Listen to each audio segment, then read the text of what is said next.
راستے میں جدوجہد کر رہے ہیں، تم ان کے برابر نہیں ہو سکتے۔ لہذا جب ایمان ہی نہیں ہے تو ان کی حیثیت جانوروں کی سی ہے۔ قرآن کریم نے کہا اولئک کالانعام، یہ جانوروں جیسے ہیں۔ سورہ انعام اس لیے اتاری ہے اللہ نے، انعام کے معنی ہے چوپائے، گدھے۔ یہ گدھے ہیں، وہ کہتے ہیں امریکہ کے گدھے ہندوستان کے انسانوں سے اچھے ہیں۔ ایک صاحب تو فرما رہے ہیں کہ امریکہ کے کتے مسلمانوں سے اچھے ہیں، وہ بریگیڈیئر ہیں، وہ مینیجر ہیں، وہ یہ ہیں۔ تو پھر ان کتوں کو اپنے گھر میں لا کر کے رکھ لیجئے۔ کتنا ہی کچھ ہو جائے، ہمارے نبی نے کہا کہ کتا ناپاک ہے، ہم اسے ناپاک ہی سمجھیں گے۔ اور جو قوم خود جانور ہو تو وہ کتوں ہی سے تو پیار کرے گی۔ جو خود خنزیر کھاتی ہو، خنزیر کے ساتھ بیٹھتی ہو، خنزیر کے ساتھ لپٹتی ہو، اسے خنزیر ہی تو پسند آئے گا۔ ہم تو اپنے بیٹوں سے یہ کہہ دیں گے، اپنی اولادوں سے، کہ خنزیر، ہم تو اتنی کھل کرتے ہیں کہ نام بھی لیتے ہیں تو ہمیں گندگی سی محسوس ہوتی ہے۔ ہم تو مسجد میں نام لیتے ہوئے اس جانور کا شرماتے ہیں۔ ایک وہ قوم ہے جو اسے ساری دنیا میں پھیلا رہی ہے۔ ہم تو اس عیسیٰ علیہ السلام کے ماننے والے ہیں، اس نبی کے ماننے والے ہیں کہ جب حضرت عیسیٰ آئیں گے تو خنزیر پہ بھی ہاتھ صاف کریں گے۔ وہ سب بابیلا مچے گا کہ نہیں؟ حضرت عیسیٰ علیہ السلام کیا کریں گے؟ وَيَقْتُلُ الْخِنزِيرَ، خنزیر کا قتل کریں گے۔ یہ حدیث ہے، یا تو یہ کہو کہ یہ حدیث نہیں ہے، یا یہ کہو کہ ہمیں حضرت عیسیٰ پر یقین نہیں ہے۔ وَيَقْتُلُ الْخِنزِيرَ، اس وقت بھی اسی طرح نہ جانے کتنے لوگ کھڑے ہوں گے اور کہیں گے اوہو، اس بھولے بھالے جانور کو مار دیا، بیچارہ کبھی کسی کی ٹکر بھی نہیں مارتا، بھینس کی طرح لات بھی نہیں مارتا، گھوڑے کی طرح دم بھی نہیں ہلاتا، جا کر کے ناپاکی کھاتا رہتا ہے۔ دیکھو حضرت عیسیٰ کتنے بڑے ظالم ہیں کہ اس کا قتل کر رہے ہیں۔ لوگ کہیں گے ہاں بھائی بالکل صحیح ہے، بھاگ جائیں گے نہیں حضرت عیسیٰ کے ساتھ سے۔ اور جو بھاگ گئے حضرت عیسیٰ کے ساتھ سے، ان کا انجام کیا ہوگا؟ اسی لیے تو نبی پاک صلی اللہ علیہ وسلم نے کہا کہ حضرت عیسیٰ کے فیصلے تمہاری سمجھ میں نہیں آئیں گے۔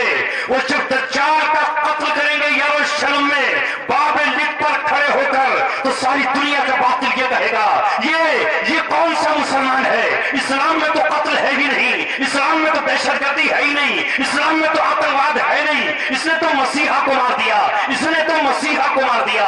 یہ تو نہ جانے کتنے لوگوں کی زمینوں کو، بنجر زمینوں کو آباد کر چکا تھا، نہ جانے کتنے شہروں کو لہلا چکا تھا، نہ جانے کتنی گلیوں کو رنگین بنا چکا تھا، نہ جانے کتنی جگہوں کو صحیح کر چکا تھا۔ یہ کیسا شخص تھا جس نے سمندر میں پنڈپیاں بنائی؟ یہ کیسا شخص تھا جس نے آسمان پر بستیاں بسائیں؟ اتنا اچھا شخص، اتنا ہمدرد شخص، ایسا شخص جس نے اتنا امپرومنٹ کیا ہو، نہ اسے حضرت عیسیٰ نے قتل کر دیا۔ حضرت عیسیٰ قاتل ہے، حضرت عیسیٰ دہشت گرد ہے۔ کچھ لوگ اکٹھے ہو جائیں گے اور دھرنا دیں گے اور کہیں گے حضرت عیسیٰ کو قاتل سولی پر چڑھا دو۔ اسلام میں نہیں ہے دہشت گردی، اور یہ دہشت گردوں کا لمبردار آ گیا۔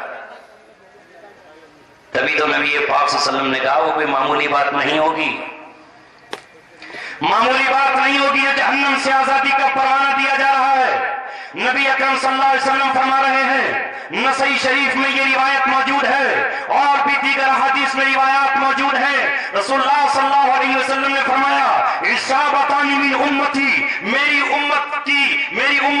امت میں سے دو جماعتیں وہ ہیں جنہیں اللہ تبارک و تعالیٰ نے جہنم سے آزادی کا پروانہ دے دیا ہے، جہنم سے آزادی کا کلیئر ڈکلیریشن فائنل نبی پاک صلی اللہ علیہ وسلم نے ججمنٹ چھوڑا دیا ہے، کسی سے لینے کی ضرورت نہیں ہے۔ جس طرح حضرت عمر کو کہہ دیا عمر جنتی ہے، عثمان کو کہہ دیا عثمان جنتی ہے، حضرت حسن الحسین کو کہہ دیا یہ جنتیوں کے سردار ہے، حضرت فاطمہ کو کہہ دیا یہ جنت کی عورتوں کی سردار ہے، حضرت مریم کو کہہ دیا یہ میری بیوی بن کر جنت میں رہیں گی، حضرت آسیہ فرعون کی بیوی کو کہہ دیا یہ میری بیوی بن کر رہیں گی۔ اسی طرح ہم مسلمانوں سے کہہ دیا دو جماعتیں وہ ہیں جنہیں اللہ تبارک و تعالیٰ جہنم سے آزادی کا پروانہ دے گا۔